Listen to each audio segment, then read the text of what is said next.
Versículo 6 de este capítulo 1 de la Biblia que venimos exponiendo a partir de los comentarios que hicieron los padres de la iglesia. Versículo 6 es este: dijo Dios, haya un firmamento en medio de las aguas que separe unas aguas de las otras. La palabra firmamentum, que es tal cual se usa en la Vulgata, o sea, en la versión latina, ¿no?, del texto original griego y en este caso hebreo, es decir, soporte, eso es lo que significa en un primer momento firmamentum en latín, apela a un soporte, es una traducción literal de la versión griega de los 70. O sea, cuando en la Vulgata se traduce firmamentum, ¿no?, se está traduciendo a partir de esta versión griega conocida como versión de los 70. Sin embargo, con esta traducción, o sea, con firmamentum, ¿no?, se pierde un matiz importante, precisamente porque no logra captar ese sentido profundo que sí posee, en este caso, el hebreo. En hebreo, el término utilizado, ¿no?, se refiere a algo alisado a martillazos, y es interesante tenerlo en cuenta. O sea, cuando en el Génesis, en el versículo 6, ¿no?, se habla de el firmamento, ¿no?, el término en hebreo se refiere a algo, pues, que ha sido alisado a martillazos. Por ejemplo, una placa de oro que es colocada sobre una escultura de madera. Se alisa, ¿no?, a martillazos. Este es el sentido que se pierde en el caso de la traducción latina, es decir, de la Vulgata. Y con esto se quiere dar a entender, ¿no?, que aquí, como en todos los demás actos de la creación, Dios manda primero y a continuación Él mismo ejecuta la acción. O sea, hay que comprender pues aquí algo sustancial, y es lo siguiente, ¿no? Dios no solo manda, ¿no?, hacer las cosas, sino que Él mismo las ejecuta. Él tiene poder para mandar a que éstas se realicen y para Él mismo realizarlas en cuanto tales. O sea, con esto se deja claro, con este término, ¿no?, cuyo matiz dijimos se pierde en el caso de la Vulgata con firmamentum, con esto se deja en claro que solo Él es el creador. Es el creador en tanto manda primero y a continuación Él mismo es quien va a ejecutar la acción mandada, ¿no? Él mismo pues la va a realizar. ¿Qué tienen que reprochar a esta inmensa obra de Dios? Los que debían quedar sobrecogidos de admiración al contemplar la cavidad de los cielos, los que debían adorar al que estableció el cielo como una bóveda, al que de la fluyente naturaleza de las aguas hizo la inefable firmeza del cielo. O sea, aquí se destaca, como va a afirmar Cirilo de Jerusalén en las catequesis, lo que dijo Dios una vez sigue en pie sin caer. Entonces, lo primero que se destaca aquí a través de estos comentarios que realizan los padres de la iglesia es el hecho de que Dios, en tanto creador, no solo ha mandado que las cosas sean hechas, sino que Él mismo pues las ha realizado. Y por eso es que todo lo creado se mantiene y conserva. O como dice San Cirilo de Jerusalén, sigue en pie sin caer. O sea, lo que Dios hace, nadie lo destruye. Nadie. Justamente porque ha sido hecho por Dios. En consecuencia, la palabra de Dios es aquello que se mantiene en pie a pesar de todo. ¿No recuerdan que el propio Jesús lo dijo? Este mundo pasará, pero mis palabras no pasarán. O sea, porque Él también es Dios. Toda palabra de Dios se mantendrá en pie a pesar de todo. Y lo vemos. A pesar de que esta creación haya padecido, ¿no?, el efecto terrible del pecado, no se destruyó. Literalmente se descompuso, pero no se vino abajo. Entonces, tenerlo esto presente significa que la palabra de Dios es el firmamentum, el soporte, tanto de lo de arriba, o sea, lo espiritual invisible, como de lo de abajo, lo material visible. Es pues la palabra de Dios la que mantiene en pie absolutamente todo lo creado, ya sea espiritual invisible o bien material visible. De ahí pues que sea justo el firmamentum lo que va a quedar asentado en medio de las aguas. De hecho, podríamos decir que va a quedar asentado como una bisagra, que efectivamente separa, o sea, establece una distinción importante entre lo espiritual y lo material, pero al mismo tiempo une. Es lo que hacen justamente las bisagras. A final de cuentas, la palabra de Dios, dijimos, es aquello que se va a mantener en pie a pesar de todo. Como esta bisagra, dijimos que separa, al mismo tiempo une, pero ahora lo va a hacer en horizontal. O sea, ya no solo va a quedar en la verticalidad entre el creador y la criatura, sino también en la horizontalidad. Por eso se remite al punto de en medio. O sea, tanto hacia arriba como hacia los lados. Es decir, en vertical, en primer lugar, pero también en horizontal. Así pues, lo que aquí ya se establece al hablar del firmamentum que fue colocado en medio de las aguas, es que absolutamente todo está soportado, ¿no?, literalmente por la palabra de Dios, o sea, por el Hijo de Dios crucificado. Entonces lo que vemos es que los padres ya habían detectado cómo en efecto en las propias escrituras, recuerden que en el tiempo de los padres de la iglesia, hablar de las escrituras era hacer referencia al Antiguo Testamento, ya estaba expresada la realidad del Hijo de Dios. Y además la realidad del Hijo de Dios tal y como es, o sea, tal y como se manifestó, en este caso en tanto crucificado. De hecho, este despliegue real de la cruz sobre toda la creación, ¿no?, de arriba a abajo y de un lado al otro, es aquello que resguarda y ampara desde el primer momento tanto la aparición como el desarrollo de todo el universo. Entonces podemos decir que la creación entera desde el primer día ha quedado bendecida y resguardada. O sea, es justo el Hijo de Dios crucificado el que soporta, el que mantiene y el que sustenta todo el universo que ha sido hecho. Él es pues el verdadero trasfondo de todo lo existente. Y es por él que todo, incluido nosotros, evidentemente, se mantiene en pie. Entonces vemos cómo al mencionar en este versículo 6, ¿no?, donde dice Dios, haya un firmamento, ¿no?, que separe unas aguas de las otras, que quede colocado en medio, de lo que se está hablando es de la cruz de Cristo. O sea, del Hijo de Dios crucificado, que en tanto palabra está justo al fondo, al principio, en la raíz de todo, absolutamente todo lo creado. Así pasamos al versículo 7. Dios hizo el firmamento y separó las aguas de debajo del firmamento de las aguas de encima del firmamento. Y así fue. Para empezar, el firmamento es aquello, y además lo único, ya explicamos por qué, que separa las cosas visibles e invisibles. Es lo único que realmente establece una distinción y por tanto un orden perfecto entre ambas. Es pues este firmamento lo que aporta orden, entiéndase en este caso logos, y sabemos que logos es Cristo, ¿no? Es el verbo, lo que se traduce por verbo, a lo aún por hacer. Entonces fíjense, antes de que las cosas sean hechas, aquí todavía no ha empezado, no ha aparecido, digamos, nada como tal, concreto, ni árboles, ni animales, ni etcétera.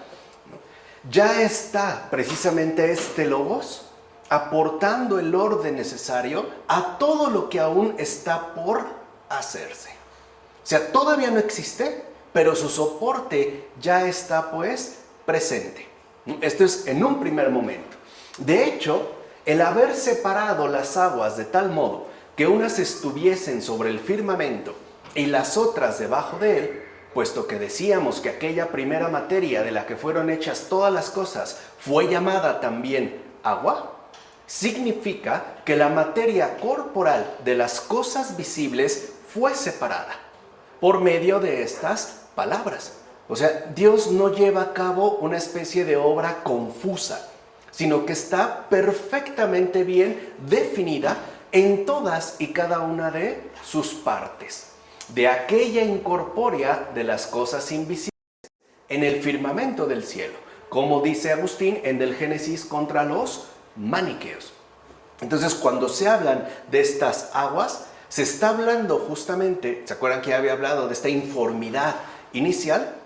Que va a establecer una distinción, es decir, un orden, de acuerdo a Logos, entre la materia visible, o sea, lo que nosotros propiamente llamaríamos material, y esa otra realidad, igualmente podríamos llamarle materia, pero incorpórea, o sea, la que correspondería a las cosas invisibles. Por ejemplo, a los ángeles. Los ángeles, ¿no?, lo mismo que los demonios, no tienen ni un gramo de materia. Recuerden que son espíritus puros y por eso se mantienen en un orden distinto al que nosotros pertenecemos. Aunque puede haber puntos de comunicación, no por ello están ciertamente confundidos. ¿Vamos? Así pues, en aquel agua parece estar significada la que sobrellevaba el Espíritu de Dios. Y por lo tanto, debemos entender que ella era la misma materia del mundo, de tal modo que la inferior, o sea, de esta misma materia, las aguas que quedaron por debajo, correspondiera a la materia corporal y la superior a la espiritual, ya que se halla separada al estar el firmamento interpuesto. Es decir, al estar colocado esta especie de bisagra que las mantiene separadas, pero juntas, es decir, unidas por él. ¿A qué le suena esto? Por cierto, esto lo menciona Agustín en Del Génesis a la letra. ¿A qué les está sonando esto? Que insistan tanto en este ordenamiento distintivo entre lo corporal y lo espiritual, ¿no? A este punto donde el firmamento está interpuesto. ¿A qué les suena? ¿Qué les hace intuir? Pues nada más y nada menos que la encarnación.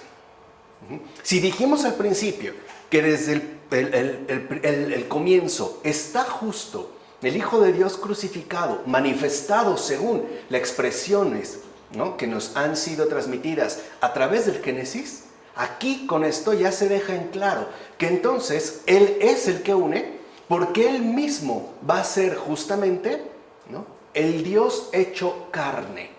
Es decir, el Espíritu por excelencia, hecho la carne por excelencia.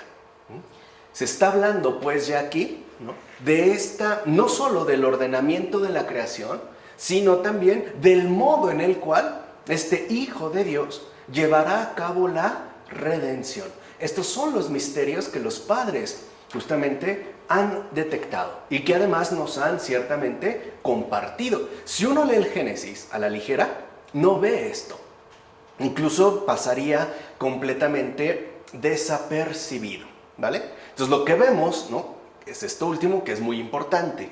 Si la palabra de Dios es el soporte de todo, o sea, el firmamentum, entonces la creación entera gira en torno, está basada en la encarnación desde el principio. O sea, vean de qué manera tan hermosa, en el versículo 7 del Génesis, que por cierto, recuerden que el 7, ¿no?, en el caso bíblico, expresa perfección, plenitud, como los 7 días de la semana, ¿no?, que el Señor ha empleado, y por lo tanto perfección, acabamiento.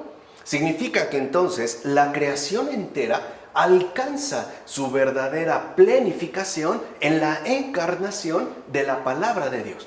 Es decir, en la encarnación de Jesús. Y esto desde el principio, lo cual ya nos deja en claro una de las grandes afirmaciones que los padres han hecho y que, si recuerdan, Pavel Florensky nos explicó muy bien. Antes de la creación está la redención. Y aquí está la muestra. Todavía no hay nada creado como tal y la redención ya está establecida. Por eso es que hubo creación. ¿Entiendes? O sea, eso es lo que nos daba la garantía total para poder existir. Pasara lo que pasara. ¿Se entiende? O sea, no quiere decir que era obligatorio caer, pero ya había un resguardo y por eso Dios sigue adelante con su obra como si nada. porque ya posee este soporte inquebrantable, este fundamento insuperable. ¿Vamos? En efecto, pues solamente en el Verbo encarnado es que están plenamente conjugadas la materia corporal y la materia espiritual, o sea, las dos naturalezas, es decir, la eterna, entiéndase por ello también espiritual, y la temporal, o sea, terrenal, lo cual ya reafirma algo importante. Todo lo que Dios ha creado es bueno, todo es bueno. O sea, no podemos nosotros dar una primacía total a lo espiritual despreciando con ello lo terrenal. O al revés, no podemos nosotros exaltar lo terrenal y por lo tanto dejar a un lado lo espiritual. Van ciertamente juntos. Solamente el Hijo de Dios es el único que posee en plenitud estas dos naturalezas. Ni siquiera la Virgen María. Ella fue sí completamente espiritualizada. Por eso es que asciende a los cielos, con el cuerpo ya. Pero no es una naturaleza netamente espiritual, porque no es Dios. Y eso es algo importante de tener en cuenta, que luego que se nos dice que adoramos a la Virgen. No, no la adoramos, la veneramos. Es más, la verdad es que la amamos como madre. O sea, ¿para qué le damos etiquetas? ¿No?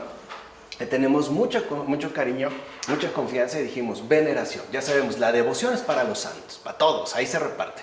La veneración sí, solo es para la Virgen. Entonces, lo que debemos percatarnos es que todo apunta, o sea, queda plenamente dispuesto al misterio de la redención en el crucificado, que es justo lo que habíamos mencionado. O sea, imagínense que es gracias al crucificado que la creación puede desplegarse hacia todas partes, hacia lo alto, ¿no? Hacia lo celeste, lo espiritual, y hacia abajo, hacia lo terrenal, material. Y además, en toda su extensión posible. Nadie está, pues, fuera de este soporte. Nadie está por encima de este firmamentum. Ni siquiera, por ejemplo, en este caso, los espíritus puros. Porque el espíritu puro, por excelencia, es Jesús. Y aun cuando un espíritu puro, en este caso, un demonio, ¿no?, quiera alardear de ser puro espíritu, Dios le calla la boca con su propia materialidad asumida, es decir, con su propia encarnación. Entonces, por eso entendamos como el firmamentum, no lo pensemos como el cielo que vemos por encima, ¿no?, bajo esta concepción física, en términos de ciencia física, a la que nos hemos habituado, sino como el soporte al que nadie puede superar ni sobrepasar, ¿no? De tal forma que entonces los padres de la iglesia se dieron cuenta muy pronto, incluso me atrevo a decir muy rápido, que la redención es justo lo que está antes de la creación. Ahora bien, a propósito de la separación de las aguas, nos quedan unas palabras contra los escritores que con pretexto de pensamientos sublimes, por cierto que todavía sigue, ¿no?, abundando, se han refugiado en alegorías diciendo que las aguas expresan simbólicamente las potencias espirituales e incorporales. Arriba, es decir, encima del firmamento, han entonces permanecido las mejores. Y abajo, en torno a la tierra y en los lugares materiales, permanecen entonces las perversas. ¿De qué escritores está hablando ahorita, verán, este padre de la iglesia? De los gnósticos, que justo establecían esta separación entre la excelencia espiritual que quedó por arriba, y vean cómo afirman por arriba del firmamento, cuando vimos que eso es imposible, y los seres materiales, incluidos nosotros, que hemos quedado literalmente a ras de tierra, o sea, aprisionados en el ámbito de lo material. Por eso, según ellos, según estos escritores de pensamientos sublimes, las aguas que están por encima de los cielos alaban a Dios, a saber, las potencias buenas que por la pureza de su inteligencia son dignas de ofrecer la alabanza justa al Creador. Por el contrario, las aguas, entiéndase, ¿no?, la materia material, ¿no?, por utilizar esta expresión, solo para que se entienda, que están debajo de los cielos, son espíritus malos. O sea, aquellos que de su elevación natural cayeron en las profundidades del mal, que es una de las líneas de la gnosis. La materia está mal. O sea, el mundo material que vemos, las aguas de abajo son malas, porque han caído de su elevación inicialmente dada. Por eso la gnosis se presenta como un movimiento de elevación. O sea, superar pues esta maldad terrenal para acceder de nuevo a la bondad espiritual.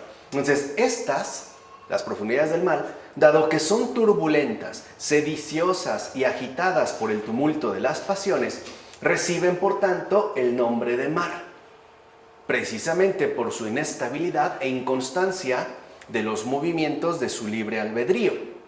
No nos dejemos engañar. Rechacemos más bien estas explicaciones como sueños y cuentos de tontos, como dijo San Basilio de Cesarea en sus homilías sobre el Hexámeron. Y con toda razón. Vean, o sea, esto, aunque parece sublime, ¿no?, con una explicación aceptable, interesante, profunda, no son más que sueños y cuentos de tontos.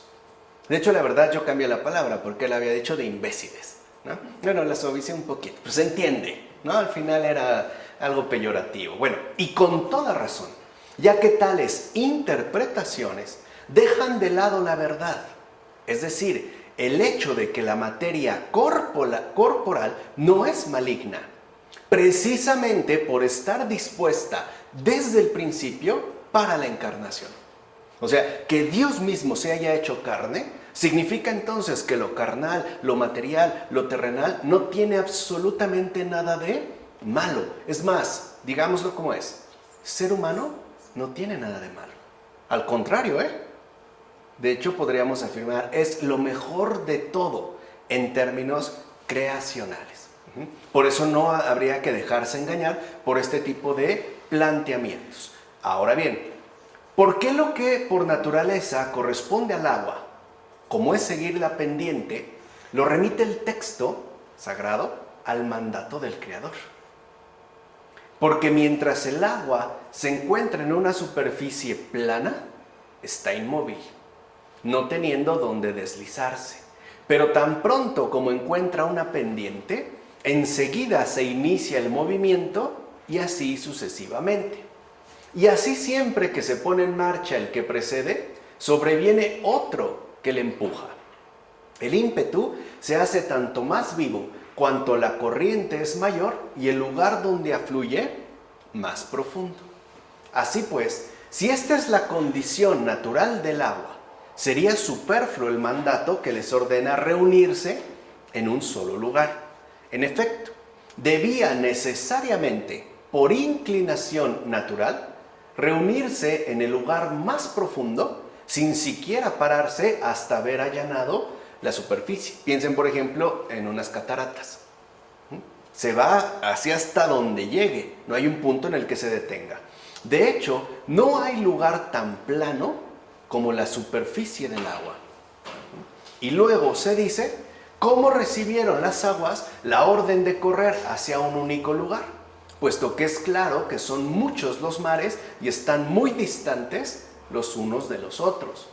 A la primera de las cuestiones planteadas, decimos que tú, después del mandato, es como conoces los movimientos del agua, que es fluida e inestable. Pero ¿qué cualidades tenía antes de que en virtud de este mandato se le comunicara este movimiento? Ni tú lo sabías, ni lo habías oído de alguien que lo supiera. Entiende, pues, que la voz de Dios es realmente creadora de la naturaleza y que el mandato dado entonces a la creación es lo que proporcionaba a los seres creados la norma a seguir en adelante. Lo afirma Basilio de Cesarea en sus homilías sobre el Hexámeron.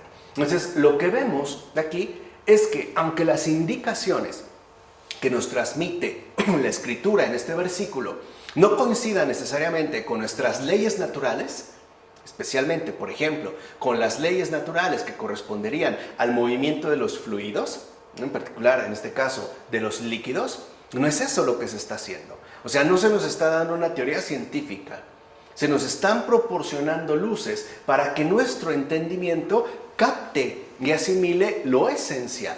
En primer lugar, que lo que Dios hizo no es precisamente tal y como nosotros ya lo conocemos.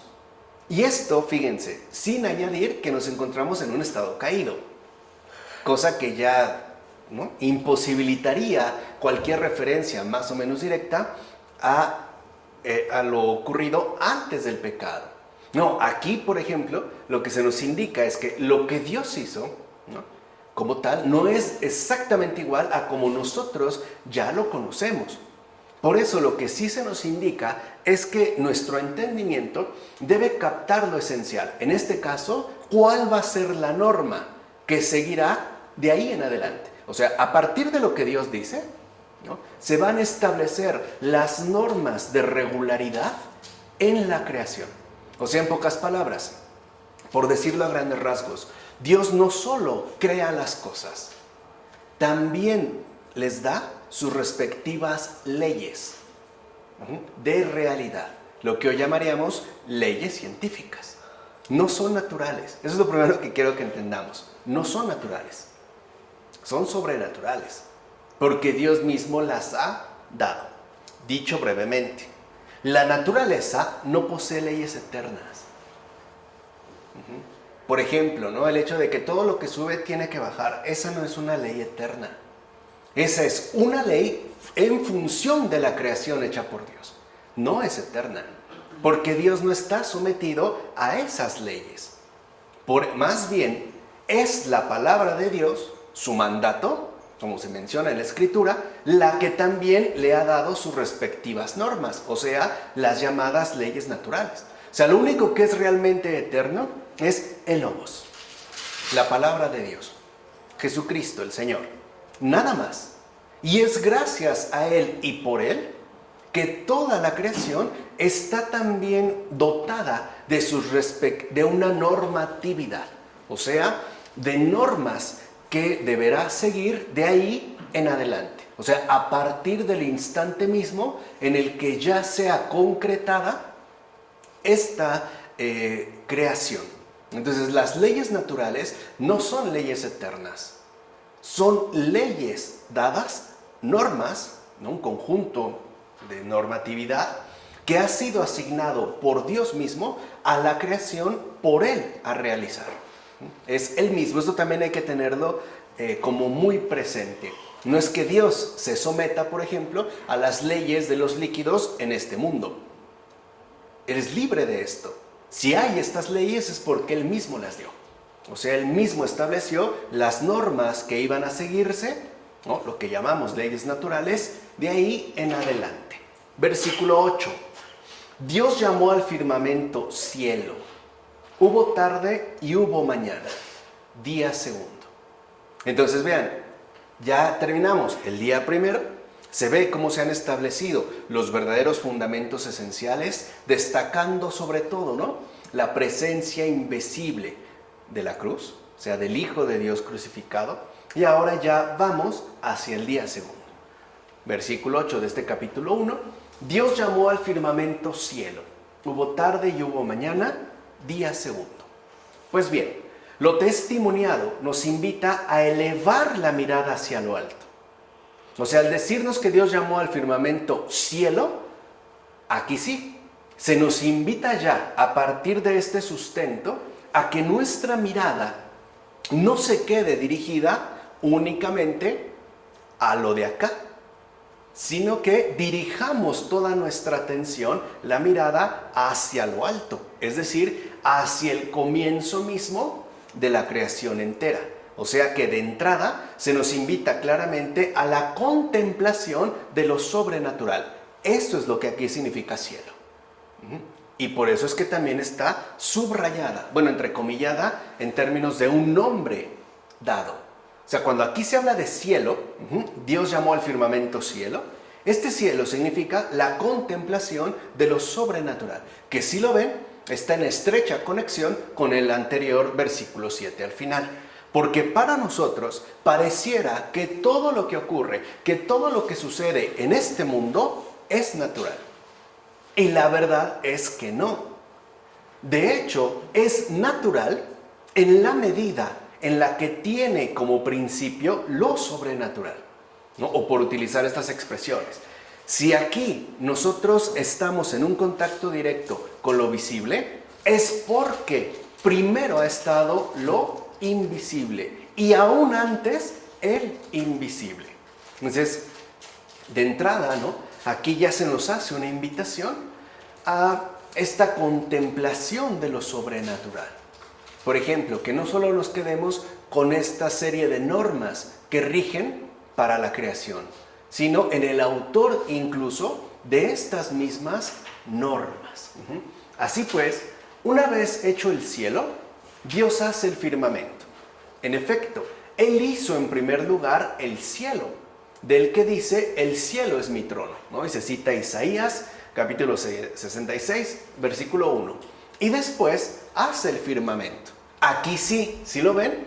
Ya el firmamento en este caso adquiere el aspecto del cielo corporal. Pues todo cuerpo es sin duda alguna firme y consistente. Y esto es lo que separa el agua que está sobre el cielo y el agua que está bajo el cielo. Lo dice Orígenes en sus homilías sobre el Génesis.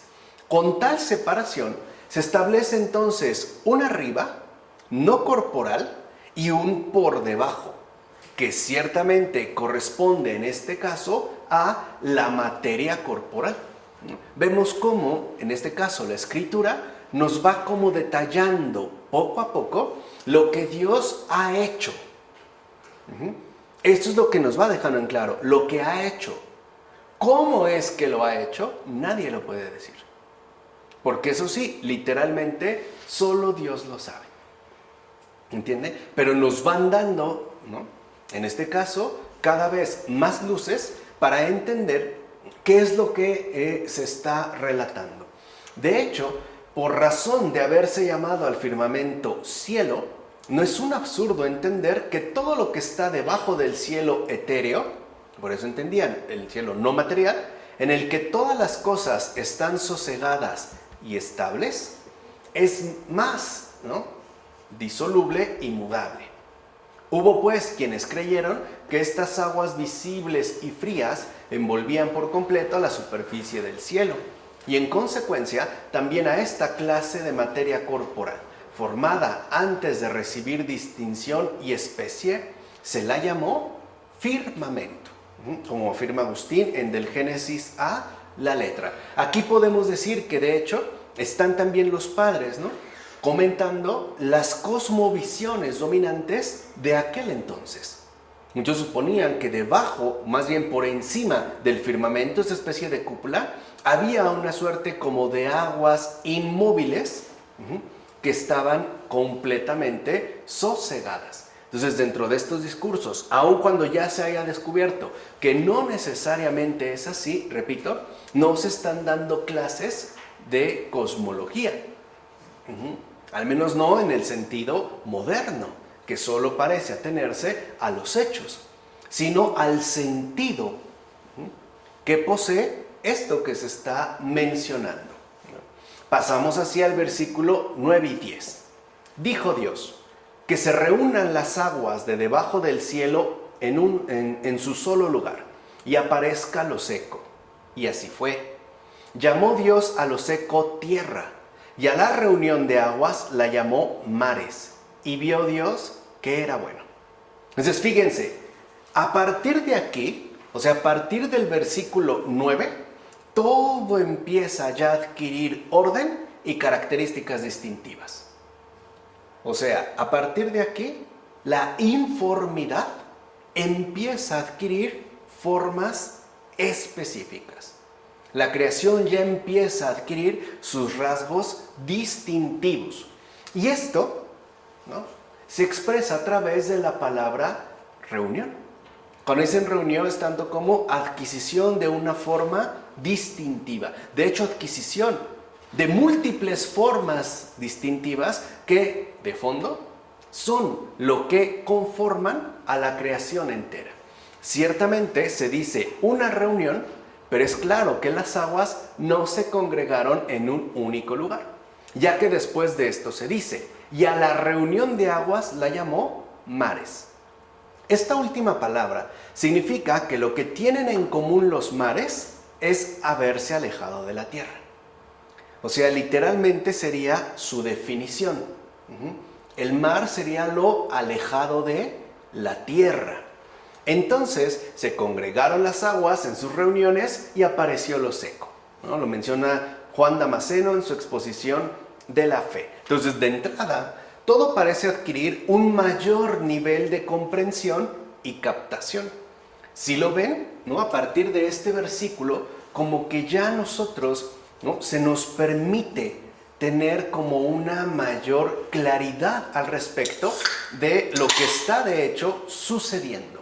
O sea, ya se nos concede un mayor nivel de comprensión y captación, precisamente porque se trata ya de estas realidades materialmente visibles a las que de hecho tenemos, por así decirlo, contacto directo. Aquí sí. O sea, aquí ya se empieza a hablar de las realidades materiales visibles, ¿no? Con las que nosotros tenemos contacto. Incluso un contacto inmediato. Ahora bien, cuando se dice reúnanse las aguas que están debajo del cielo en un solo lugar, se dice para que aquella materia corporal se forme en el ser y figura que tienen estas aguas visibles, ya que la operación de reunir las aguas en un solo lugar es la misma formación de estas aguas que palpamos y vemos, precisamente porque toda forma tiene que reducirse a una norma de unidad. Aquí está el punto importante. Cuando el Señor dice reúnanse, ¿no? Al hablar de reunión, se nos está diciendo más bien, de qué manera, ¿no? Toda forma, al ya darse bajo estas condiciones materiales, visibles, palpables, también tiene que quedar justamente, ¿no? Constituida en una norma de unidad. No es pues un caos, sino que toda forma, por ejemplo, cuando hablamos mar, ¿no? Y nosotros intentamos hacer un pequeño juego de intelección, podríamos decir que son millones de gotitas reunidas, ¿no? Incluso hablamos de mares, pero en general el mar es uno, lo veremos más adelante. O sea, en tanto forma, ¿no? Se reduce, se compacta. De hecho, la palabra precisa en este caso es se define en función de esta norma de unidad. Luego se añade, aparezca lo seco.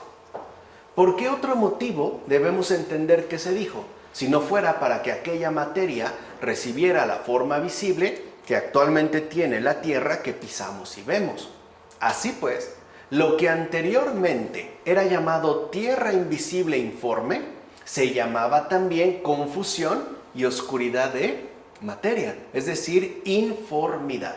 Y cuando se llama agua sobre la que era llevado el Espíritu de Dios, también se está designando la misma materia.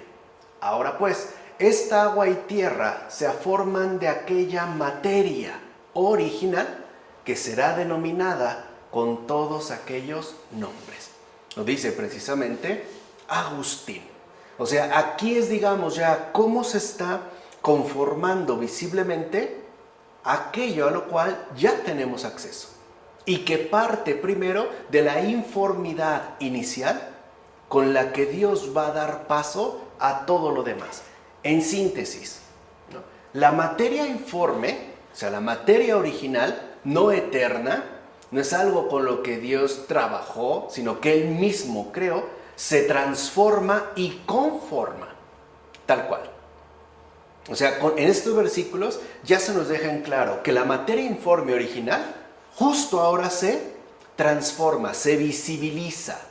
Y en tanto visible es porque ya está con forma, ya tiene una forma. Y por lo tanto también ya está regida según la norma de unidad.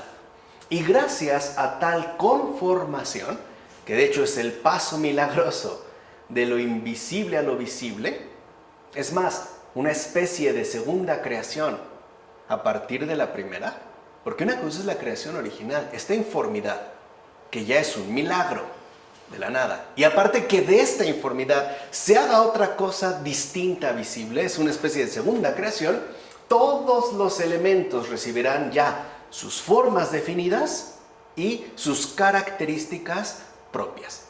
Aquí sí. Entonces veamos en estos también, ¿no?, 2 versículos, se expone esta especie de segunda creación a partir de la primera. En efecto, tierra y agua son las formas propias, apreciables y conocibles por nuestros sentidos. Es decir, el agua móvil y la tierra inmóvil. Por eso se dijo a aquella, congréguese, y a esta, aparezca. Fíjense la diferencia, es importante los términos. Es decir, en la Biblia cada palabra pesa, ¿no? Tiene su carga. Justamente porque el agua es fluida y corre, la tierra es fija y estable. Lo dice Agustín del Génesis a la letra. Así pues, queda claro que la génesis del agua y de la tierra visibles poseen entonces modos de concreción diferenciada. O sea, Dios no hace una creación ni genérica, ni caótica, ni confusa. Eso es lo que ya en estos versículos se nos deja en claro. Dios no ha hecho ahí, ¿no?, algo genérico, sin definición, caótico, confuso, etc. No, lo ha hecho perfectamente bien definido en todos y cada uno de sus respectivos detalles. Por eso, el agua visible que ya captamos es congregada. En cambio, la tierra no es también congregada, porque en realidad no se trata de lo mismo. Son cosas ciertamente diferentes. La tierra solamente se le da la indicación de aparecer. ¿Viste, querido amigo, cómo Dios, por decirlo de algún modo, destapó la tierra, que era invisible y sin forma, y estaba cubierta por las aguas como si de velo se tratara? Y nos mostró incluso su rostro, una vez que le hubo puesto un nombre adecuado. Lo dice San Juan Crisóstomo en sus homilías sobre el Génesis. Imagínense una especie de mago que hace un truco, pero sin engaño. Que ahora sí, ¿no?, ya le quitó el velo y nos permite ver de qué manera justo, ¿no?, está realizando su obra. Entonces Dios mismo nos desvela lo que ha creado a través de su nombre. O sea, el propio nombre indica el modo de creación que Dios empleó para eso en concreto. O sea, no es como crea así y ya está todo. No, si lo vemos, no es así. Sino que Dios va obrando justo poco a poco, no en sentido temporal, en sentido, digamos, de detalles, de definición. No es como de un plumazo. Esto es, digamos, como en cámara lenta, ¿no?, como para ir tratando de captar estos momentos de creación. Y al conjunto de las aguas dice, llamó mares. He aquí que también las aguas recibieron su nombre. De la misma forma que cuando un buen artesano se dispone con su arte a crear alguna cosa, no asigna primero un nombre a lo que realiza, sino hasta completarlo. Así también el bondadoso Señor no fija en primer lugar el nombre de los elementos, sino hasta haberlos colocado, de acuerdo con su mandato, en el lugar que les corresponde. Por tanto, luego de haber recibido la tierra su nombre y alcanzado su forma, también las aguas, una vez reunidas, fueron merecedoras de su propio nombre. Lo dice también San Juan Crisóstomo en sus homilías sobre el Génesis. Entonces, la tierra y las aguas están sujetas a Dios. Son pues por Él, ya que su ser, o sea, lo que realmente son, proviene de su nombramiento. Al nombrarlas, al darles nombre, Dios le otorga ser lo que son en este nombramiento. Y no, esto es importante tenerlo en cuenta, no son en sí mismos en tanto elementos. Y aquí hay como una densidad teológica importante. Cuando nosotros decimos que el agua es agua, pareciera que esto es completamente evidente. Y no es cierto. El agua es agua por Dios. Su ser, agua, definida, concreta, real, etc., este ser, ¿no?, proviene del nombramiento que Dios le otorgó. No tienen pues consistencia en sí mismos, ni por sí mismos. Son pues, en todo caso, ¿no?, son seres que al haber sido nombrados por Dios, son lo que son. ¿Vale? Por otra parte, tal realidad de creación desvelada también posee su respectiva carga simbólica. Y esto en la Biblia es muy frecuente. O sea, no todo es literal. También tiene un sentido no literal. Porque si nos separamos también de nosotros las aguas que están bajo el cielo, porque si no separamos también de nosotros las aguas que están bajo el cielo, esto es, los pecados y vicios inestables de nuestro cuerpo, no podrá aparecer nuestra aridez, sequedad, ni podremos tener la seguridad de avanzar hacia la luz, el cielo. Ahora bien, del mismo modo que esto seco, una vez separado del agua, no permanece por más tiempo seco, sino que toma el nombre de tierra. Si se dan cuenta en la escritura, primero se habló de lo seco y después ya se le llamó tierra, ¿no es lo mismo? Así también nuestros cuerpos, si se produce tal separación, no seguirán siendo sequedad, sino que se llamarán tierra y por tanto podrán ya llevar desde entonces fruto para Dios. Lo dice Orígenes en sus homilías sobre el Génesis. Entonces, si lo ven, en este caso la Escritura nos está relatando, ¿no?, estos momentos creacionales, pero también nos está dando lecciones importantes, evidentemente en sentido espiritual.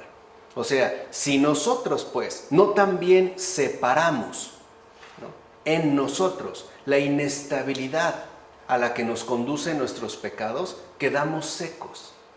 En cambio, si nosotros renunciamos a nuestros pecados, no permanecemos secos, sino que nos convertimos en tierra.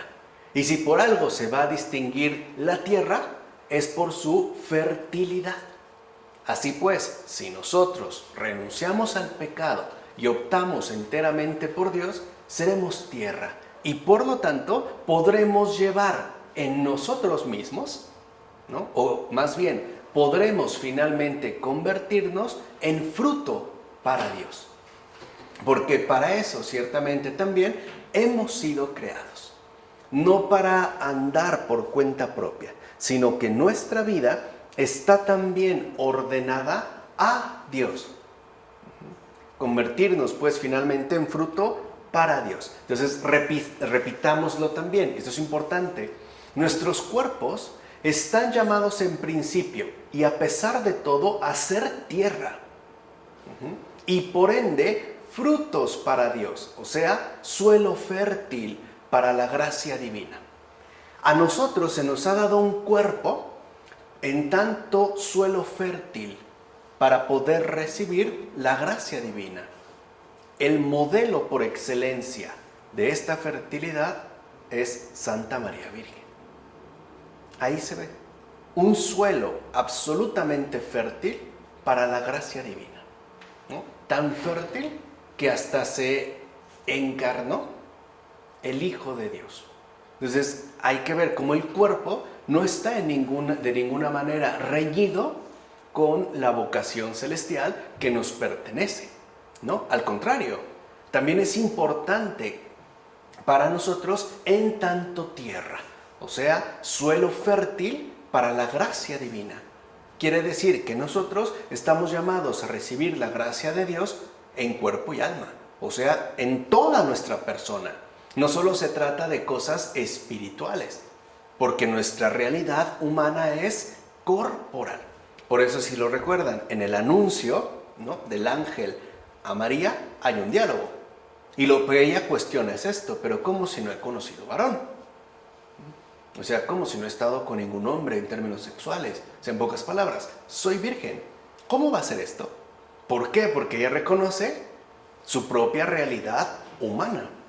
No obstante, ¿no?, su apertura es tal que incluso su cuerpo es una tierra absolutamente fértil para que Dios haga en ella lo que quiera. Y además, como lo quiera, ¿no? Es más, la pregunta de la Virgen es, ¿cómo será esto? Y la explicación, si le podemos llamar explicación, que le da el ángel, ¿no? La sombra del Altísimo, está peor, ¿no?, que lo que al principio le había mencionado. O sea, en términos, vamos, directos, ¿no? Y María consciente. No hay ningún problema para realizar esta obra. Ahora bien, cómo llegó a ser cada cosa es algo que debemos eliminar de nuestro discurso. ¿Cómo es que llegó específicamente, ¿no?, a ser cada cosa lo que es? ¿No? Debemos eliminarlo de nuestro discurso. En efecto, ni siquiera en aquellas cosas que están próximas a nuestro modo de conocer y por tanto, por tener de ellas una percepción sensible, es posible al discurso especulativo alcanzar el conocimiento de cómo llegó a tener consistencia lo que aparece, al punto de que de hecho se piensa que esto ni siquiera es accesible a los hombres santos inspirados por Dios.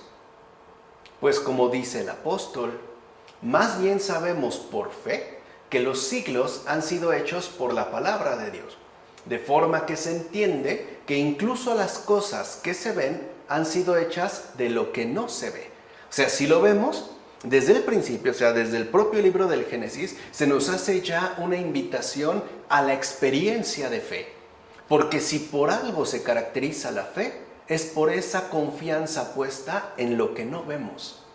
No en la certeza de lo que vemos, sino en la confianza, ¿no?, de lo que no vemos. Y en especial al que no vemos, la confianza dada al que no vemos. Así pues, pienso que no habría dicho esto si se estimase que se pudiese llegar al conocimiento de estas cuestiones por medio de raciocinios, ¿no? Se menciona la carta a los Hebreos, capítulo 11, versículo 3. En consecuencia, conforme al ejemplo del apóstol, pasemos por alto la cuestión de cómo ha sido hecha cada una de las cosas que existen y digamos únicamente que la decisión de la voluntad divina, cuando quiere, se torna realización. Y que de esta forma su querer se plasmó inmediatamente en naturaleza. Lo dice, ¿no?, Gregorio de Nisa en su diálogo sobre el alma y la resurrección. Entonces, con ello vemos que no es que se nos quiera mantener en la ausencia de intelección, en la ignorancia. No, se nos quiere ejercitar ya desde el principio en la experiencia de fe. ¿Por qué? Porque Dios es invisible, de tal forma que así nosotros nos dirijamos a lo verdaderamente esencial. Es decir, saber que Dios lo hizo, primero porque quiso, porque puede, porque quiere y porque su propia voluntad se torna realización inmediata. De tal forma que no hay una manera de verlo, por así decirlo, gradualmente en su respectiva realización. Dios dijo, se hizo. No podemos tener pues esta representación imaginativa, por ejemplo, cuando nos hablan de la evolución, que comience por ahí, ¿no?, algo, un ser unicelular que empieza bla, bla, bla, bla, bla, hasta llegar a acá. No. Así, de hecho, por eso hay tantos problemas. Porque no entendemos cómo una cosa llegó a ser otra absolutamente diferente e incluso completamente distinta. Entonces, aquí hay que entender cómo se da a partir de que Dios dijo y se hizo. Hay, de hecho, como dice Gregorio de Nisa, hay una plasmación inmediata. No es que fuera surgiendo gradualmente, es que surge en tanto decisión divina. O sea que la naturaleza misma posee un fondo de realización, o sea, una base de gestación para nada natural. Por eso les decía, ni siquiera la naturaleza es algo natural. Hoy que hablamos tanto de que queremos natural, ¿no?, la naturaleza y esta especie de madre naturaleza y no sé qué, no, ni siquiera la naturaleza es natural. Y por eso, justamente por eso, es que la propia naturaleza existe y subsiste a lo largo de los siglos. no es eterna. De hecho, realmente no es eterna. Es justo porque está sustentada en lo sobrenatural, o sea, en Dios mismo, es que ésta subsiste. De otra manera, dejaría de ser inmediatamente. De hecho, la propia naturaleza es misterio. Y eso es algo que en gran medida quizá también hemos perdido de vista en los últimos tiempos. A partir quizá, sobre todo con insistencia, de este positivismo, ¿no?, aguerrido que tomó fuerza desde el pasado siglo XIX. O sea, pensar que todo es natural y que todo se reduce a un proceso natural y que tiene que ser explicado en base a cuestiones naturales o argumentos naturales, ¿no? Con ello se omite lo esencial. O sea que la propia naturaleza, lo que vemos, etcétera, es obra de Dios. O sea, hablar de naturaleza es hablar de la plasmación directa de su propio querer, de su divino querer. O sea, ¿qué es la naturaleza? La plasmación inmediata de la voluntad de Dios. De tal forma que entonces, al hablar de naturaleza, no debemos de dejar a un lado la contemplación. O, por decirlo ya como es, lo que vemos, y repito, todo lo que vemos depende de lo que no vemos. Por eso es que se ha dado esta distinción, pero con conjugación, ¿no? Este sustento de unificación. Así pues, llegamos ya a los versículos 11 a 13. Veamos qué se dice aquí. Dijo Dios, produzca la tierra hierba verde. ¿Se dan cuenta cómo ya está más definido? Ya nos es más accesible, más comprensible, ya es más captable para nosotros. O sea, ya hay más forma. Dijo Dios, produzca la tierra hierba verde, plantas con semilla y árboles frutales sobre la tierra que den fruto según su especie, con semillas dentro. Y así fue. ¿Ven la plasmación? La tierra produjo hierba verde, plantas con semillas según su especie y árboles que dan fruto con semillas según su especie. Y vio Dios que era bueno. Hubo tarde y hubo mañana, día tercero. Lo primero que se nos pone al descubierto es la inmediata fertilidad de la tierra que ha emergido. Eso es lo primero. O sea, todavía, digamos, antes de que aparezcan, ¿no?, estos seres de la tierra, lo que se destaca es que esta tierra que Dios ha creado está justamente caracterizada por su gran fertilidad, por su enorme fecundidad. Entonces lo que vemos es que la obra de Dios es sumamente fecunda, porque para eso ha sido hecha, o sea, para dar mucho fruto. No ha sido hecha estéril, de ningún modo. Todo lo contrario. Toda la creación de Dios ha sido hecha para dar mucho fruto, porque es buena. ¿Se dan cuenta cómo antes de hacerlo ya Dios lo había adelantado? ¿No? Y vio Dios que era bueno. Por cierto, su lógica no es nuestra lógica. Aquí no apela a nuestra temporalidad. Hay veces que Dios como que se adelanta y afirma algo que no se ha hecho, pero que se va a hacer.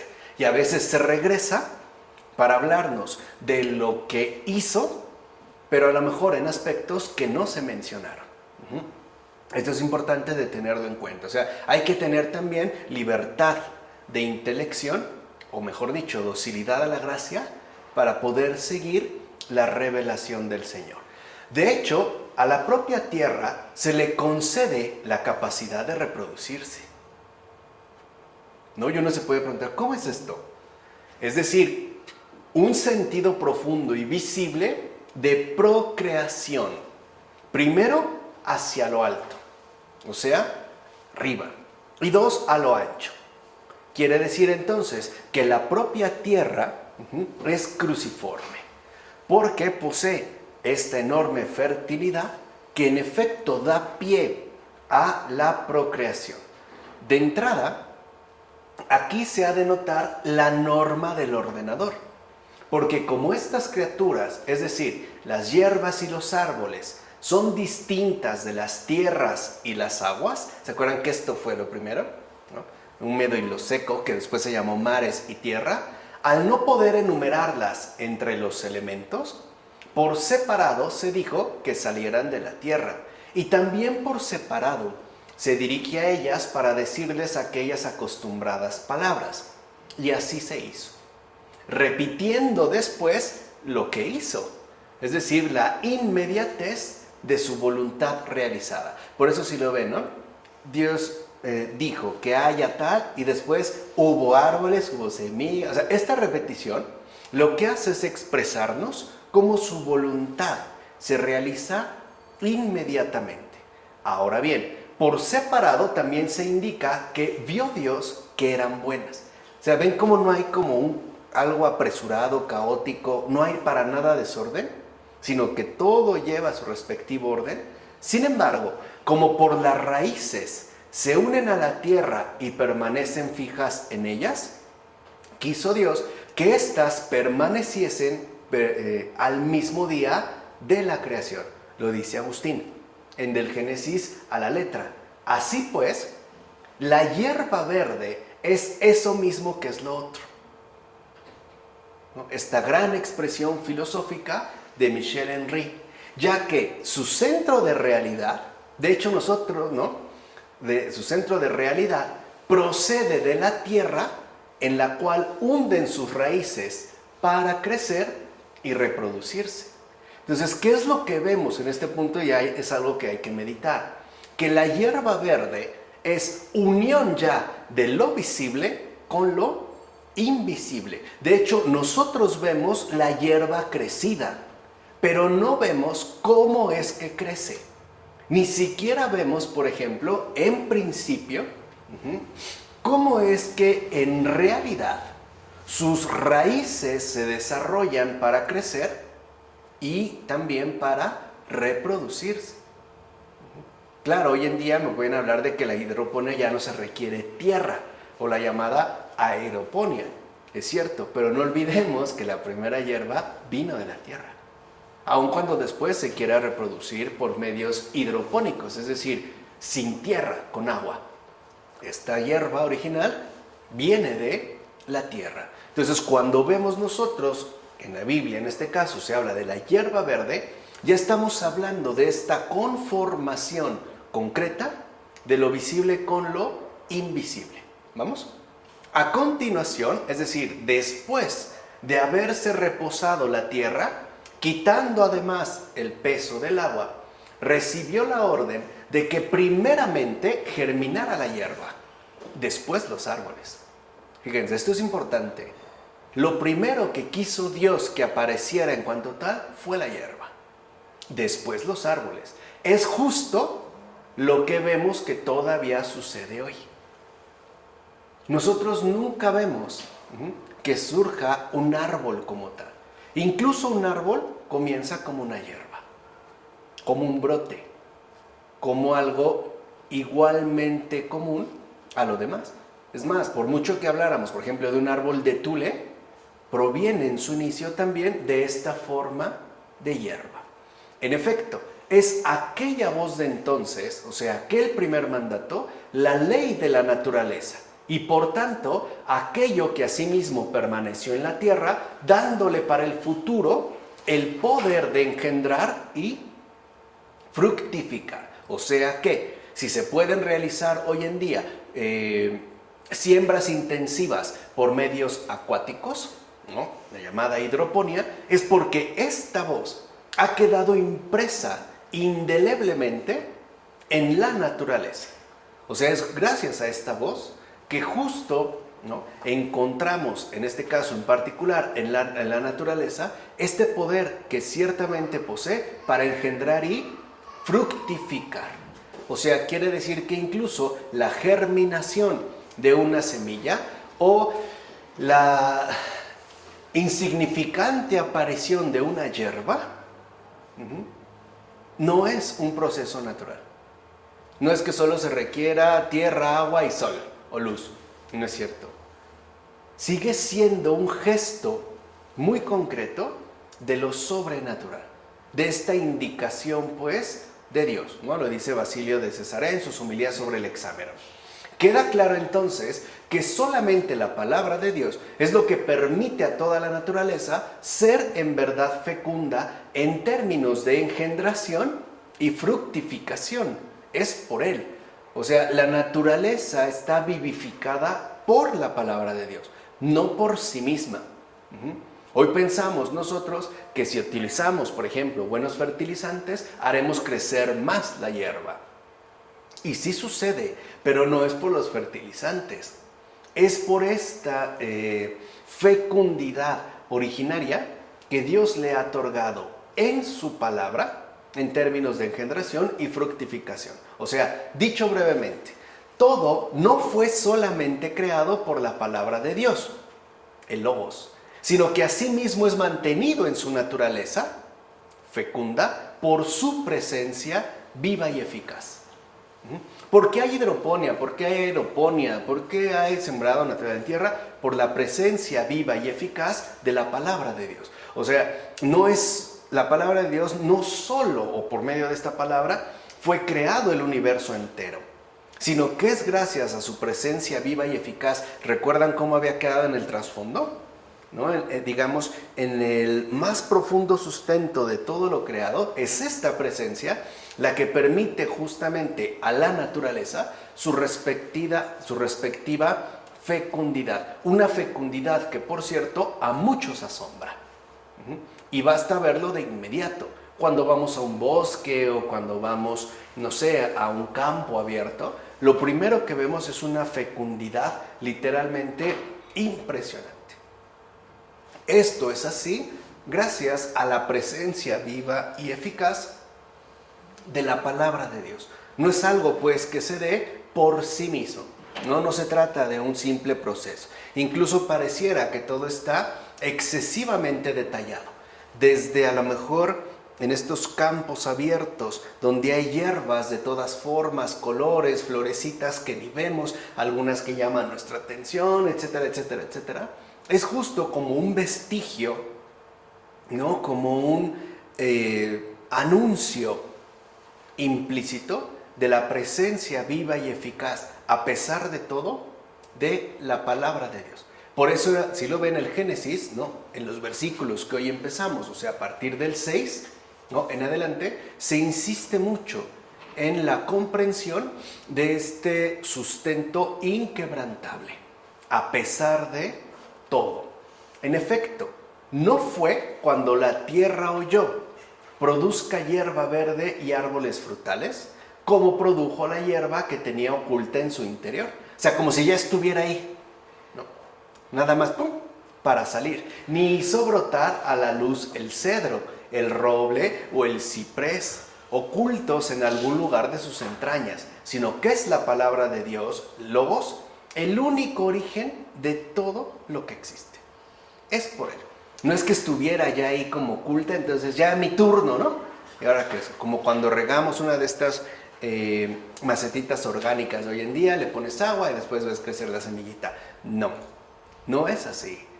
O sea, es justo que también esta hierba aparece por la palabra de Dios que le da su respectivo sustento, en tanto único origen de todo lo que existe.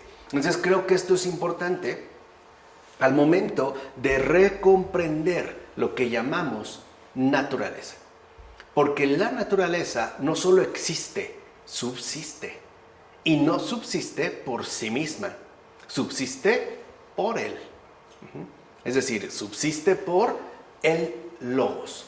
Así pues, el milagro, que también es otro milagro de la vegetación, entiéndase hierba, apunta a lo siguiente.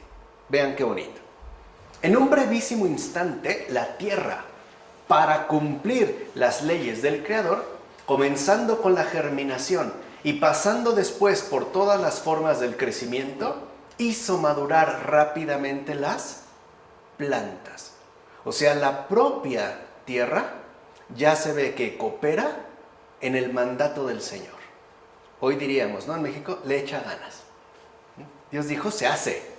Y se hace perfectamente bien, porque la propia tierra, dijimos, fue dotada en principio con una gran fecundidad, con una enorme fertilidad.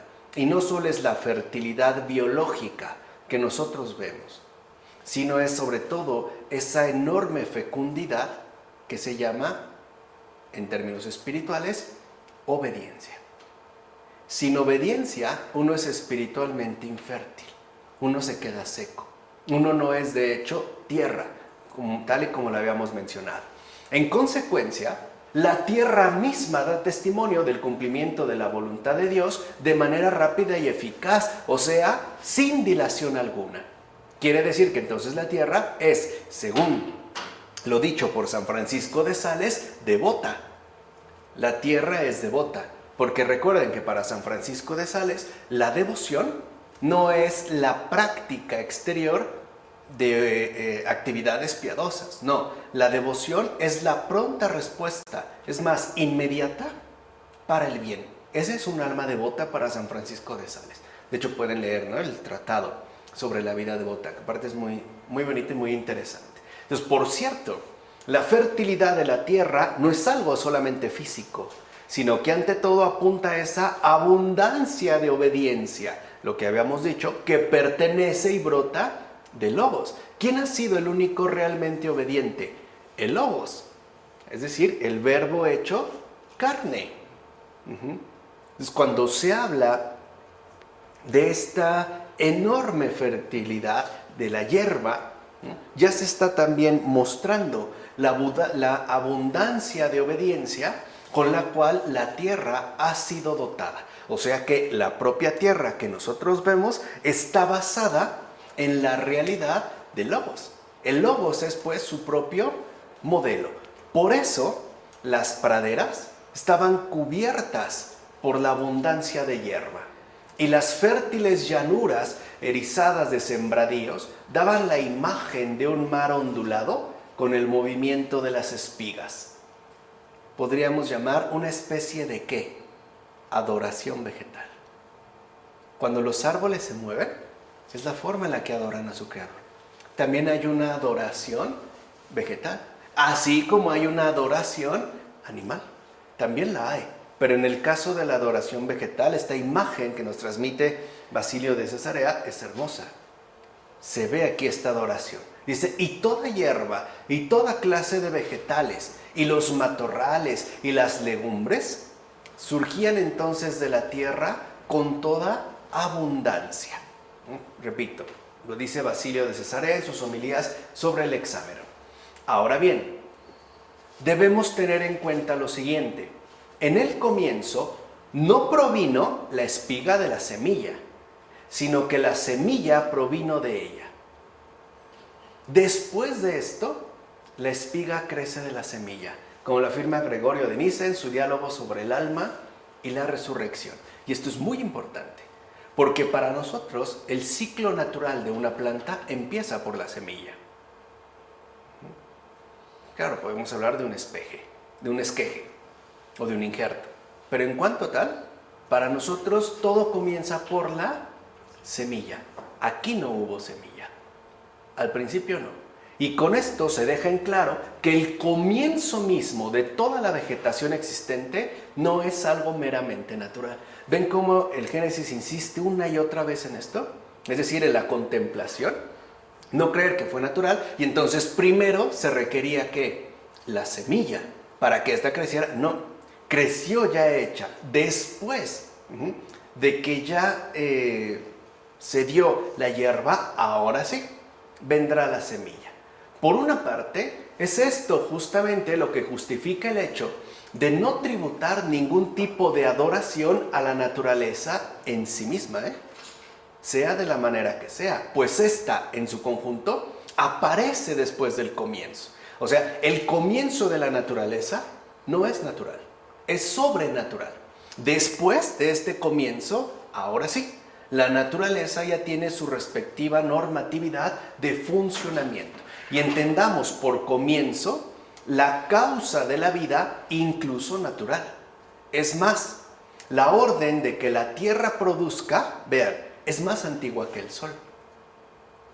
Porque si lo ven, para nosotros, para que una planta crezca, necesita sol, necesita luz. Y esta orden es más antigua que el sol. Así pues, los que han sido engañados dejen ya de adorar el sol, como si este fuera causa de la vida. Incluso en las culturas prehispánicas, ¿no? El sol es el ador. Pues no, porque aquí ya había vida, vegetación, y ni siquiera había sol como tal. Es justo para que nos quede clara esta dimensión sobrenatural. Lo afirma Basilio de Cesarea en sus homilías sobre el Hexámeron.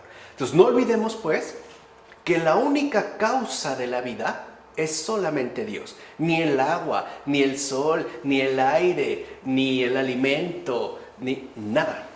Ni la medicina, ni la ciencia, ni la bioingeniería tecnológica, nada. O sea, la única causa, por eso se nos está dando, ¿no? En este relato, el orden real de las cosas es solamente Dios, no los elementos naturales. Ninguno de ellos.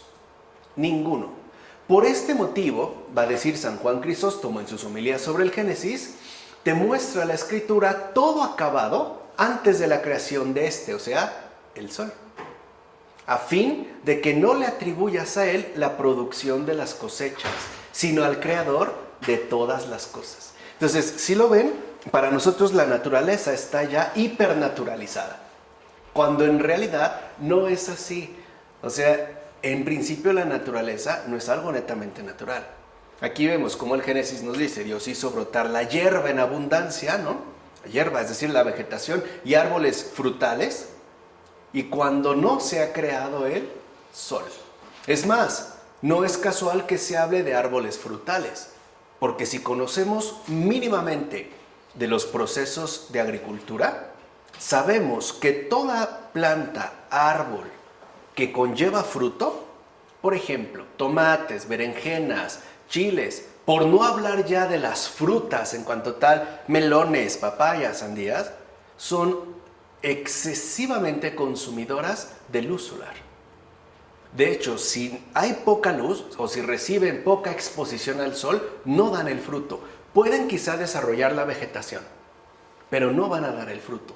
Necesitan amplios, ¿no?, periodos de luz solar. Entonces, que aquí haya, es justo lo que se enfatiza, como esto ha sido obra, ¿no?, de Dios, no del sol, porque este ni siquiera existía. Entonces, del sol, tan adorado en la antigüedad, recordémoslo, ¿no?, los egipcios, en general en las culturas antiguas, no procede la producción de las cosas que nacen, sino que esto únicamente corresponde a la acción vivificante de Dios, o sea, a la presencia eficaz del Hijo de Dios, de su palabra, es decir, de la palabra viva. ¿Queda claro lo que hemos querido enfatizar? En consecuencia, sepan todos que el sol no es el autor de las cosas que nacen. En esos momentos, hoy todavía, pero en estos momentos se aseguraba que era el sol el autor de la vida. O sea que sin sol no hay vida. Y sí, si tú estás, por ejemplo, siembras unas semillas en un ambiente completamente nublado, oscuro, no crece. Pueden hacer, pero ahí le muere. Se le atribuye al sol. Dice, ¿cómo el sol suministra a las plantas los medios para vivir cuando ellas han surgido por la acción vivificante de Dios? Antes de que el sol siquiera interviniese para suministrar estos medios de vida. El sol es incluso más joven que las hierbas, más joven que el heno. Fíjense qué bonita expresión, ¿no? Lo dice San Ambrosio. Es impresionante, ¿no? Este Ambrosio. En los 6 días de la creación. Por otra parte, esta acción vivificante de Dios asimismo adelanta ya en Génesis algo en verdad sobresaliente. Y ya con estos versículos vamos a terminar la ocasión de hoy. El nacimiento virginal. Fíjense cómo también no solo está el Hijo, está la Madre con el Hijo. El nacimiento virginal. Pues siempre que Dios quiere llevar a cabo entre los seres humanos alguna cosa maravillosa, la da a entender de antemano. Precisamente para que cuando llegue el momento de la verdad, no caigan en la incredulidad. Lo dice el gran San Juan Crisóstomo. Es decir, así como ¿no?, podemos dudar de que cómo es posible que la Virgen concibiera, ¿no?, sin varón, lo mismo podríamos decir, ¿cómo es posible que hubiera hierba y vegetación abundante y flores, árboles frutales sin sol? Para eso. Entonces veamos cómo en estos versículos justo, ¿no?, ya se apunta esta acción vivificante en términos de lo que realmente va a acontecer. O sea, siempre, siempre, por favor, ¿no?, al leer la Biblia, siempre a la luz de la redención. O sea, a la luz de Cristo, a la luz de la verdad, el nacimiento virginal. ¿Vale? Si esto sucedió con la hierba, ¿cómo no iba a suceder con la Virgen? Si esto, que es más simple, se da, ¿cómo no va a suceder también con la Virgen? En efecto, la muy santa Madre de Dios, la Virgen Santísima, había de dar a luz. Pero ¿cómo podía dar a luz una virgen siendo esto en contra de las leyes de la naturaleza? Sin embargo, esto no fue ningún atentado, es decir, algo que fuera en contra del mismo orden natural, sino que por el contrario, es afín a la aparición inicial de la tierra.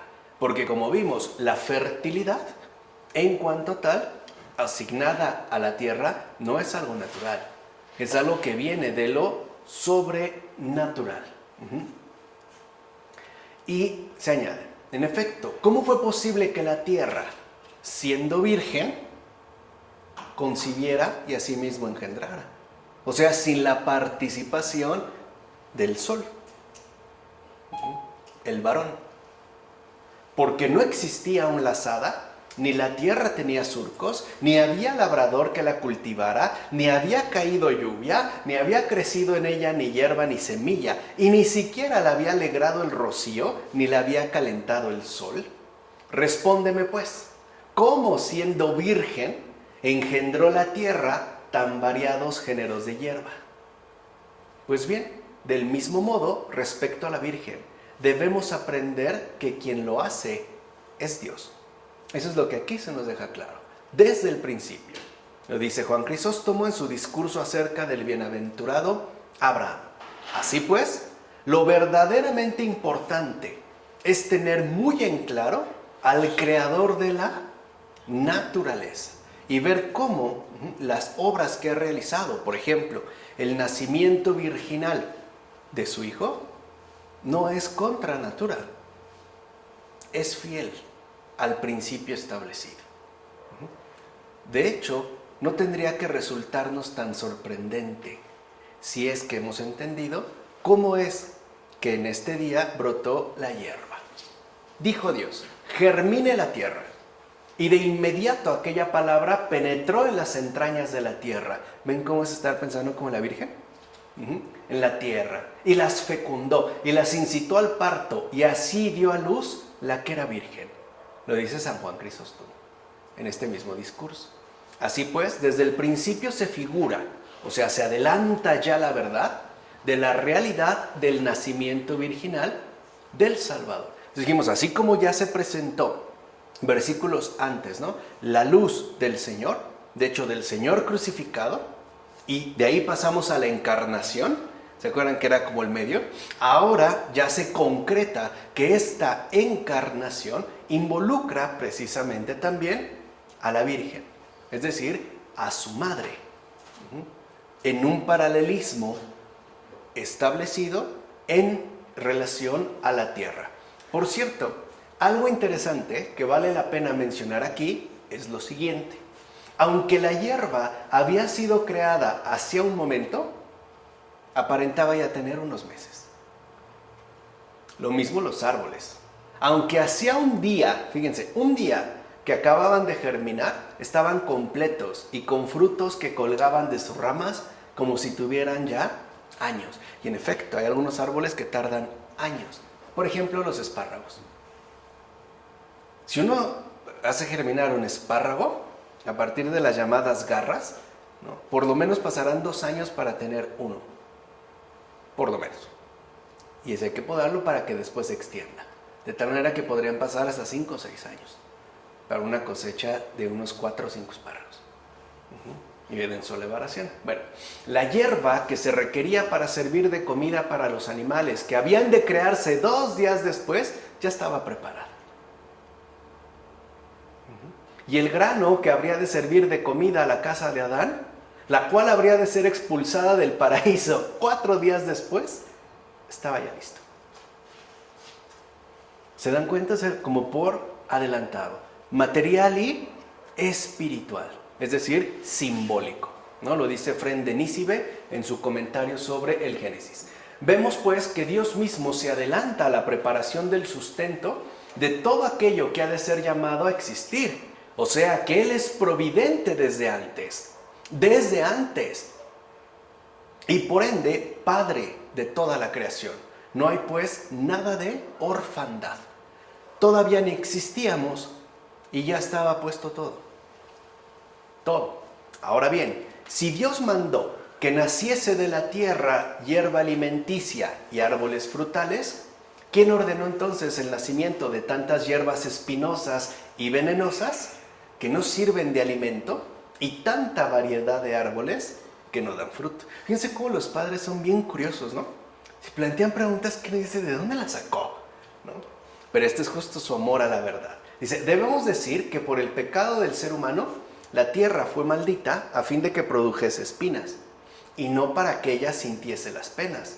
Pues no tiene sentidos, sino para que colocase en todo momento ante los ojos humanos el crimen de su pecado, y por lo tanto urgiese al ser humano en todo tiempo, tanto a la aversión que debe tener al pecado, como al regreso del cumplimiento de los preceptos de Dios. O sea que incluso esto está planteado con un fin bueno, que nos ayudara pues, ¿no?, para volver a Dios. Así, las hierbas venenosas fueron creadas o para pena o para prueba de los mortales. Mas todo esto sucedió por causa del pecado, porque nos hicimos mortales después del pecado. Entonces, aquí es importante, ¿no?, tener estas referencias de Agustín, en este Génesis, del Génesis contra los maniqueos, que aquí lo que estamos viendo es antes de el pecado. Otra cosa distinta será después de, pero de hecho ya hay como un adelanto, ¿no? Ya hay pues como un panorama sumamente desarrollado. Entonces, pues bien, debemos quedarnos entonces con lo siguiente. Primero, Dios es el creador de toda vida vegetal, no el sol. Por eso Dios creó el sol el cuarto día, para que no creas que este es el que dio origen al día, como dice San Juan Crisóstomo en sus homilías sobre el Génesis. 2. Segundo, la germinación inicial de la tierra, hierba, vegetación, posee un sentido real de concreción que para nada es figurado. O sea, se está hablando de una total realidad. Por último, asimismo se debe dejar en claro que según el Génesis, la noche no corresponde al día que precede. O sea, para nosotros la noche va al último, ¿no? En Génesis no, sino al que sigue. Es decir, es el principio del día que ha de venir y no el fin del día que ha transcurrido. Esto es muy importante de tener en cuenta. Si no, no salen las cuentas y nos hacemos bolas. Repito, según el Génesis, la noche no corresponde al día que precede, sino al que sigue. Es decir, es el principio del día que ha de venir, no el fin y no el fin del día que ha transcurrido. Lo dice Jerónimo en su comentario a Jonás, ¿no? Con esto se afirma entonces que el principio de todo lo que ha llegado a ser, o sea, el principio de todo lo existente, en su conjunto y en su particularidad concreta, es misterioso. Es pues noche incomprensible. Entonces, la noche en Génesis no es cronológica, es teológica. Quiere decir entonces que todo justo en principio es misterio, o sea, obra de Dios. Y por eso se nos invita a la contemplación. Ya en la siguiente ocasión pasaremos al versículo 14 a 19. Por lo menos hoy quedémonos con este bello panorama que han desplegado los padres en torno a los versículos 6 al, dijimos aquí, del versículo 6 al 13, ¿no?, que es lo que hemos visto, y toda esta belleza que emanan, ¿no?, de la virginidad, de la encarnación y sobre todo de estos detalles, ¿no?, con los que el Señor ha hecho todas las cosas. Y también adentrémonos en esa noche teológica, en la contemplación del misterio de Dios, que finalmente nos invita a una adoración, ¿no?, a una gratitud y a un asombro que no termina. Bueno, vamos a dejar hasta aquí. En nombre del Padre, del Hijo, del Espíritu Santo. Amén. Listo.